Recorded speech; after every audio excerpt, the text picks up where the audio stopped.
Hello friends, welcome to my channel. जैसा कि आप सभी जानते हैं कि इस चैनल पे हम सी लैंग्वेज की एक कंप्लीट प्लेलिस्ट देख रहे हैं। सो स्टार्ट करते हैं एक नए वीडियो के साथ। Lecture 1 part 3 basic introduction of C language.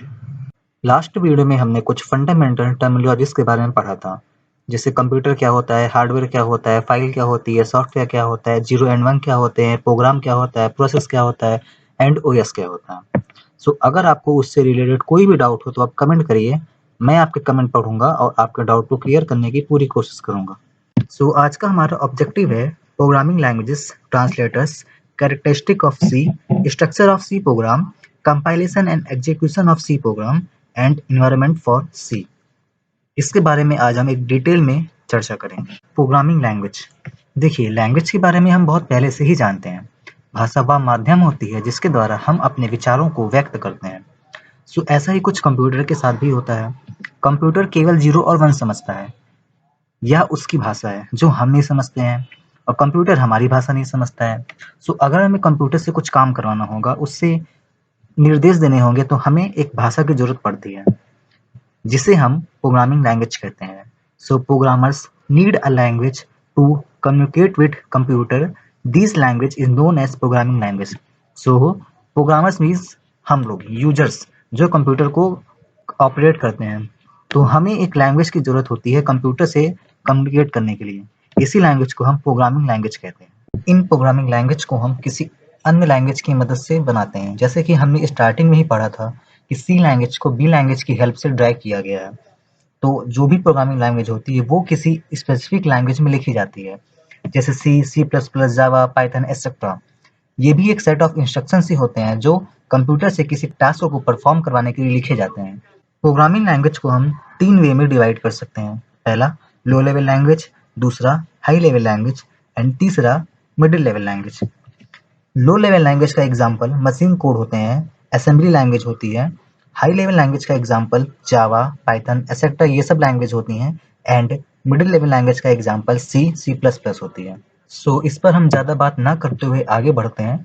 अगर आपको इन लैंग्वेज के बारे में डिटेल में नॉलेज चाहिए होगा तो आप कमेंट करिएगा, इस पर मैं अलग से कंप्लीट वीडियो बना के डाल दूंगा। ये कुछ प्रोग्रामिंग लैंग्वेजेस के एग्जांपल्स हैं, means C, C plus plus, Python, SQL, Java, JavaScript, C hash etcetera, जो आज अलग-अलग फील्ड में अलग-अलग कामों के लिए यूज की जाती हैं।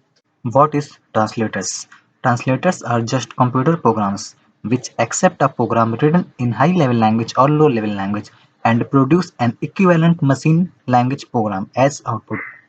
So हम इसे ऐसे समझ सकते हैं कि ट्रांसलेटर्स क्या होते हैं, वो हमारी लैंग्वेज को, मतलब इंग्लिश को, कंप्यूटर के समझने वाली लैंग्वेज में मीन्स 0 एंड 1 में ट्रांसलेट करते हैं। सो इसे और इजी वे में हम समझ सकते हैं कि जैसे कि हमें केवल प्रोग्रामिंग लैंग्वेज आने से ही हम कंप्यूटर से कम्युनिकेट नहीं कर सकते हैं। मीन्स अगर हम सी लैंग्वेज पढ़ रहे हैं यहाँ पे, तो हमें अगर सी लैंग्वेज आती है तो हम सी लैंग्वेज की हेल्प से ही कंप्यूटर से कम्युनिकेट नहीं कर सकते हैं। क्यों? क्योंकि सी लैंग्वेज में हम जो कोड लिखते हैं, हम मतलब लैंग्वेज क्या है, अभी हमने पढ़ा कि वो भी एक सेट ऑफ इंस्ट्रक्शंस ही होते हैं जो कंप्यूटर से कुछ स्पेसिफिक टास्क करवाते हैं। सो सी लैंग्वेज क्या है, वो भी एक सेट ऑफ इंस्ट्रक्शंस है। मान लीजिए कि हमें कंप्यूटर से 2 नंबर को ऐड करवाना है, तो हम सी लैंग्वेज की हेल्प से हम कुछ सेट ऑफ इंस्ट्रक्शंस लिखेंगे जो कंप्यूटर से 2 नंबर को ऐड करवाने के लिए लिखा जाएगा। तो अब अगर हम सी लैंग्वेज की हेल्प से 2 नंबर को ऐड कराने का कोड लिखते हैं या फिर सेट ऑफ इंस्ट्रक्शंस लिखते हैं, तो केवल इंस्ट्रक्शंस लिखने से ही कंप्यूटर 2 नंबर को ऐड नहीं कर पाएगा। क्यों? इसका रीज़न ये है क्योंकि कंप्यूटर को हमारी लैंग्वेज नहीं आती है, कंप्यूटर को 0 और 1 आता है। तो हम जो कोड लिख रहे हैं, जो हम सेट ऑफ इंस्ट्रक्शंस लिख रहे हैं, ये ज़रूरी है कि वो कंप्यूटर समझे, मीन्स वो उसकी लैंग्वेज में हो या फिर मतलब वो 0 और 1 में हो। तो ये काम ट्रांसलेटर्स करते हैं। हम सिंपली कोड को अपनी लैंग्वेज में लिखते हैं जो हम समझ सकते हैं, मीन्स इंग्लिश में लिख देते हैं। और ट्रांसलेटर्स क्या करता है कि वो हमारी लैंग्वेज को, मीन्स जो हमने जो लिखा हुआ है, मीन्स हम हाई लेवल लैंग्वेज है, ये लो लेवल लैंग्वेज, जो भी हम कोड लिखते हैं, ये उस लैंग्वेज को ये कंप्यूटर के समझने वाली लैंग्वेज में ट्रांसलेट करता है। मीन्स हमारी लैंग्वेज हाई लेवल लैंग्वेज या लो लेवल लैंग्वेज में हम जो कोड लिखे होते हैं, ये जो प्रोग्राम लिखे होते हैं, ये उसको एक्सेप्ट करता है और उसको ट्रांसलेट करता है कंप्यूटर की समझने वाली लैंग्वेज में, और जो भी आउटपुट होता है वो उसको प्रोड्यूस करता है। सो अब हम समझ सकते हैं कि प्रोग्रामिंग लैंग्वेज एंड ट्रांसलेटर्स दोनों अलग अलग चीज़ है। प्रोग्रामिंग लैंग्वेज क्या होती है कि वो एक लैंग्वेज होती है जिसमें कुछ सेट ऑफ इंस्ट्रक्शंस होते हैं जो कंप्यूटर से कुछ स्पेसिफिक टास्क कराने के लिए लिखे जाते हैं। मीन्स अगर हम सी लैंग्वेज पढ़ रहे हैं तो सी लैंग्वेज में भी कुछ सेट ऑफ इंस्ट्रक्शंस होंगे जो हम आगे पढ़ेंगे, उसकी हेल्प से हम कंप्यूटर से बहुत सारे टास्क करवा सकते हैं। और ट्रांसलेटर्स क्या होता है कि वो हमारी लैंग्वेज को, मीन्स हम जो भी प्रोग्राम लिखते हैं, जो भी कोड लिखते हैं अपनी लैंग्वेज में, हाई लेवल लैंग्वेज में, लो लेवल लैंग्वेज में, ये उसको एक्सेप्ट करता है और उसको ट्रांसलेट करता है मशीन लैंग्वेज में या फिर 0 और 1 में। और ट्रांसलेट करने के बाद जो भी इक्विवेलेंट आउटपुट होता है ये उसे प्रोड्यूस करता है। सो ट्रांसलेटर्स 3 प्रकार के होते हैं, असेंबलर, कंपाइलर एंड इंटरप्रेटर। अलग अलग लैंग्वेज में अलग अलग प्रकार के ट्रांसलेटर्स होते हैं। जैसे कि सी लैंग्वेज में कंपाइलर होता है। सो सी लैंग्वेज में हम अपना जो भी प्रोग्राम लिखते हैं, जो भी कोड लिखते हैं, तो उसमें ट्रांसलेटर उसको, उस कोड को कंप्यूटर की समझने वाली लैंग्वेज में, मीन्स 0 एंड 1 में कंपाइल कर देता है। सो सी लैंग्वेज में हमारा जो ट्रांसलेटर होता है वो कंपाइलर टाइप का होता है। सो हम ट्रांसलेटर्स के टाइप के बारे में ज़्यादा डिटेल में चर्चा ना करते हुए आगे बढ़ते हैं। अगर आपको इनके बारे में जानकारी चाहिए होगी, जैसे कि असेंबलर, कंपाइलर एंड इंटरप्रेटर कैसे काम करता है, तो आप कमेंट करिएगा, इस पर मैं अलग से एक वीडियो बना दूंगा। सो अब आगे चलते हैं। Characteristics of C. C is a middle level language, means C language एक मिडिल लेवल लैंग्वेज है। इसमें हम हाई लेवल लैंग्वेज और लो लेवल लैंग्वेज दोनों की कोडिंग कर सकते हैं। मीन्स सी लैंग्वेज हमें high level language and low level language दोनों के फीचर्स प्रोवाइड कराती है। C is an excellent, efficient and general purpose language. Means C language excellent और एफिशिएंट लैंग्वेज है, बहुत ही ज़्यादा एफिशिएंट है सी लैंग्वेज। और सी लैंग्वेज को हम जनरल पर्पस लैंग्वेज भी कहते हैं। जनरल पर्पस लैंग्वेज का मीन्स क्या है कि सी लैंग्वेज को हम सभी तरह के पर्पस के लिए यूज़ कर सकते हैं। Means mathematical, scientific, business, system software application etcetera. So C language हमारी जनरल पर्पस लैंग्वेज होती है। मीन्स सी लैंग्वेज को हम mathematical, scientific, business and system software applications, इन सभी फील्ड में सी लैंग्वेज का यूज़ कर सकते हैं। And it allows the users to add their own library functions to the library. C language हमें खुद की लाइब्रेरी प्रोवाइड कराती है जिसमें बहुत से प्री डिफाइंड फंक्शंस होते हैं जिनका यूज़ हम अपने प्रोग्राम में कर सकते हैं। इन फंक्शंस का यूज़ करने पे हमारा प्रोग्राम बहुत इफिशिएंट और ईजी हो जाता है। अब फंक्शंस क्या होते हैं, लाइब्रेरी क्या होती है, ये हम आगे आने वाले वीडियोस में देखेंगे। सो सी लैंग्वेज एक मिडिल लेवल लैंग्वेज है। सी लैंग्वेज एक्सीलेंट, एफिशिएंट और जनरल पर्पस लैंग्वेज होती है। सी लैंग्वेज हमें खुद की लाइब्रेरी प्रोवाइड कराती है, एक्सेट्रा। ये सब सी लैंग्वेज की कैरेक्टरिस्टिक्स हैं। यहाँ पे हम एक चीज़ और देख लेते हैं कि सी लैंग्वेज के पहले की जो लैंग्वेज थी उसमें से एक फॉरट्रैन, कोबोल एक्सेट्रा, ये जनरल पर्पस लैंग्वेज नहीं थी। इन लैंग्वेज को हम किसी एक ही फील्ड में यूज़ करते थे। मीन्स फॉरट्रैन का यूज़ हम केवल का केवल साइंटिफिक चीज़ों के लिए करते थे एंड कोबोल का यूज़ हम केवल कॉमर्शियल या फिर बिजनेस पर्पस के लिए ही करते थे। सो ये जनरल पर्पस लैंग्वेज नहीं थी। बट सी लैंग्वेज या अब की जो लैंग्वेज आ रही हैं उसमें से मैक्सिमम लैंग्वेज जो होती हैं वो जनरल पर्पस लैंग्वेज होती हैं। मीन्स इन लैंग्वेज का यूज़ करके हम बहुत सारी चीज़ों में, मतलब means mathematical, scientific, business, system software applications etcetera, सभी सभी फील्ड्स में इनका यूज़ हम कर सकते हैं। सो ये जनरल पर्पस लैंग्वेज होती हैं। Structure of C program. देखिए, जब हम सी प्रोग्राम बनाते हैं या फिर सी प्रोग्राम में कोडिंग करते हैं या प्रोग्रामिंग करते हैं तो उसका स्ट्रक्चर कुछ ऐसा ही होता है। हम उसमें कमेंट्स लिख सकते हैं, प्रीपोजिशनल डायरेक्टिव्स या प्रीपोजिशनल डायरेक्टरीज ऐड कर सकते हैं, ग्लोबल वेरिएबल्स बना सकते हैं, फिर हमारा मेन फंक्शन आता है, फिर उसकी बॉडी आती है। और बॉडी में हमें जो भी हमारा टास्क होता है या हमें जो भी काम कंप्यूटर से करवाना होता है वो हम लिखते हैं।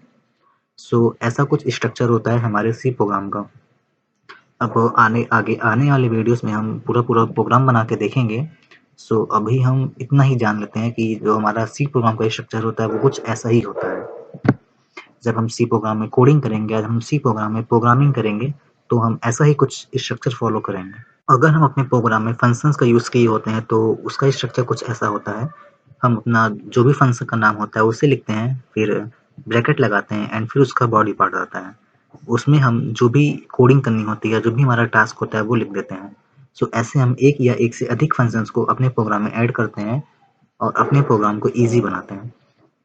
सो अगर हम सी में अपना फंक्शंस यूज़ करते हैं या फिर सी प्रोग्राम में हम फंक्शंस का यूज़ करते हैं तो उसका स्ट्रक्चर कुछ ऐसा होता है।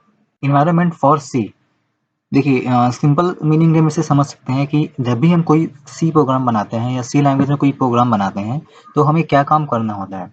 हमें मेनली 3 काम करने होते हैं सी प्रोग्राम को डेवलप करने के लिए। Program creation, program compilation and program execution. देखिए, सबसे पहले हम सी लैंग्वेज में अपना जो भी प्रोग्राम होता है, हमें जो भी कंप्यूटर से टास्क करवाना होता है वो हम लिखते हैं। मीन्स सेट ऑफ इंस्ट्रक्शंस लिखते हैं और इसी सेट ऑफ इंस्ट्रक्शंस को प्रोग्राम कहते हैं। तो सबसे पहले हम अपना प्रोग्राम क्रिएट करते हैं, मीन्स प्रोग्राम क्रिएशन। देन फिर वो प्रोग्राम हमारी लैंग्वेज में होता है जो हम समझ सकते हैं। सो हमें उसे कंपाइल करना पड़ता है, मीन्स वो ट्रांसलेट होता है। किस में ट्रांसलेट होता है? कंप्यूटर के समझने वाली लैंग्वेज में ट्रांसलेट होता है। और सी लैंग्वेज में हमारा कौन सा ट्रांसलेटर काम करता है? कंपाइलेशन, मतलब कंपाइलर जो होता है वो काम करता है। सो हमारा जो प्रोग्राम होता है वो कंपाइल होता है, means program compilation. And last में जब प्रोग्राम कंपाइल हो जाता है तो हम उस प्रोग्राम को रन करते हैं। सो प्रोग्राम एग्जीक्यूशन, प्रोग्राम को रन करना, प्रोग्राम को एग्जीक्यूट करवाना कहलाता है। सो हमें मेनली 3 स्टेप फॉलो करने होते हैं: प्रोग्राम क्रिएशन, प्रोग्राम को बनाना; प्रोग्राम कंपाइलेशन, प्रोग्राम को कंपाइल करना; एंड प्रोग्राम एग्जीक्यूशन, मतलब प्रोग्राम को एग्जीक्यूट करना। और जब ये तीनों स्टेप्स हो जाते हैं, मीन्स जब हमारा प्रोग्राम एग्जीक्यूट हो जाता है तो हमें डिजायर्ड आउटपुट दिख जाता है अपनी आउटपुट स्क्रीन पर, मतलब अपने डेस्कटॉप पर। Compilation and execution of C programs. There are different phases through which our program passes before being transformed into an executable form. Means हमारा जो प्रोग्राम होता है वो एग्जीक्यूटेबल फॉर्म में होने से पहले या एग्जीक्यूटेबल फॉर्म तक होने से पहले वो बहुत सारे फेजेस में से होके गुजरता है। देखिए, अभी हमने पीछे ही पढ़ा है कि जो हमारा इन्वायरमेंट होता है सी का, उसमें हम 3 फेज होते हैं, उसमें हम 3 काम करते हैं। पहला अपना प्रोग्राम का क्रिएशन करते हैं, दूसरा अपने प्रोग्राम को कंपाइल करते हैं, एंड थर्ड उसे एग्जीक्यूट कराते हैं या फिर उसे रन कराते हैं। सो ये जो तीनों काम होते हैं, मीन्स प्रोग्राम क्रिएट करना, प्रोग्राम कंपाइल करना एंड प्रोग्राम को एग्जीक्यूट करना, इसमें बहुत सारे फेजेस होते हैं। मीन्स हमारा प्रोग्राम क्रिएट होने से लेके हमारा प्रोग्राम एग्जीक्यूट होने तक इसके बीच में बहुत सारे फेजेस हैं, जिसके बारे में हम चर्चा करने जा रहे हैं। यहाँ पे हमने एक प्रोग्राम लिखा है जो हमारे आउटपुट स्क्रीन पे या हमारे डेस्कटॉप पे या हमारे कंसोल पे हेलो इन सी प्रिंट करेगा। सो सबसे पहले हमने कमेंट यूज़ किया है print hello in C.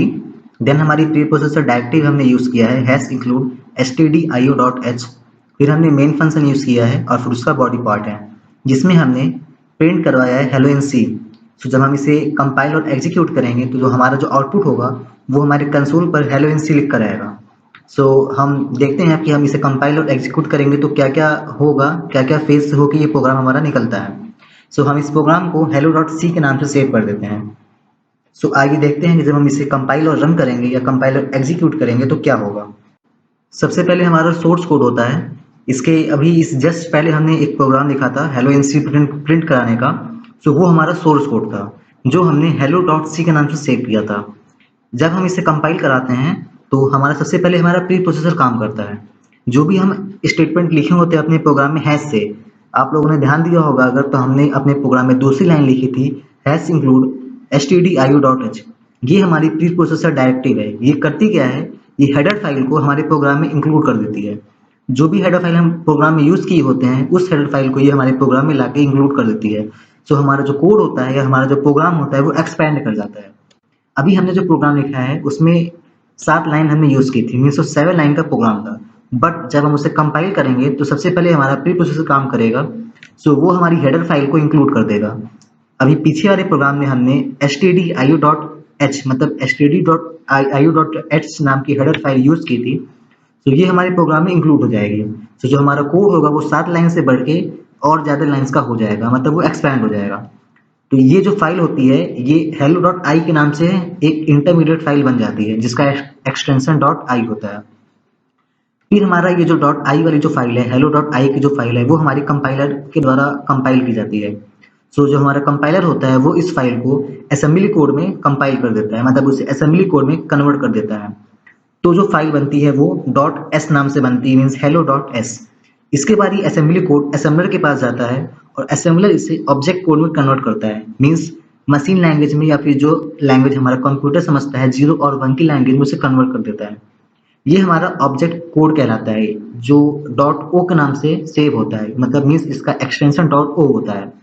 Then फिर ये जो हमारा ऑब्जेक्ट कोड होता है ये लिंकर के पास जाता है और लिंकर क्या करता है कि अगर हमने अपने प्रोग्राम में कोई लाइब्रेरी यूज की है या फिर अगर हमने अदर ऑब्जेक्ट फाइल्स यूज की हैं तो वो हमें हमारे प्रोग्राम में उसे लिंक करा देता है। लिंकर का यूज हम नॉर्मली तब करते हैं जब एक बड़े प्रोग्राम को छोटे छोटे प्रोग्राम से डिवाइड कर देते हैं, देन लास्ट में उन्हें हम एक साथ लिंक कर देते हैं। देन लिंकर क्या करता है, इन सभी ऑब्जेक्ट फाइल्स को या फिर लाइब्रेरी फाइल्स को हमारे प्रोग्राम में लिंक कर देता है। देन जो हमारी फाइनल फाइल तैयार होती है वो हमारी एग्जीक्यूटेबल फाइल होती है। इसी को हम सॉफ्टवेयर कहते हैं जिसका एक्सटेंशन .exe होता है। सो हमारा सोर्स कोड से यह हमारा जो डॉट सी फाइल थी या जो हमारा प्रोग्राम था वहाँ से जो अब हमारी जो फाइल बनी है dot E x T file, ये हमारी मेन फाइल होती है, यही हमारा सॉफ्टवेयर होता है। देन ये जो dot E x T file होती है वो लोडर में जाती है, मतलब मीन्स हमारी मेमोरी में लोड होती है और उसके बाद हमें हमारा आउटपुट हमारे कंसोल पे दिख जाता है। तो ये एक पूरा का पूरा फेज है जो सोर्स कोड से और dot E x T file या सॉफ्टवेयर तक जो हमारा जो फेज होता है ये ऐसे काम करता है। मीन्स हम अपने प्रोग्राम को कंपाइल और एग्जीक्यूट कराते हैं, सो हमारा प्रोग्राम या हमारा कोड होता है वो इन फेजेस से होके गुजरता है। अगर आपको आज के वीडियो में कहीं भी किसी भी टॉपिक से रिलेटेड कोई भी डाउट हो तो आप कमेंट करिए, मैं आपके डाउट को क्लियर करने की पूरी कोशिश करूँगा। So thanks for watching this video. अगर आपको ये वीडियो अच्छा लगा हो तो इसे लाइक करें, चैनल को सब्सक्राइब करें और इसे अधिक से अधिक शेयर करें, जिससे मैक्सिमम लोग इसका फ़ायदा ले सकें। अगर आपको आज के वीडियो का पीडीएफ चाहिए तो आप हमारे टेलीग्राम चैनल को ज्वाइन कर सकते हैं, जिसका लिंक डिस्क्रिप्शन सेक्शन में दिया हुआ है। सो अब मिलते हैं नेक्स्ट वीडियो में, तब तक घर पे रहें, कोविड के प्रिकॉशंस का फॉलो करें और बी सेफ।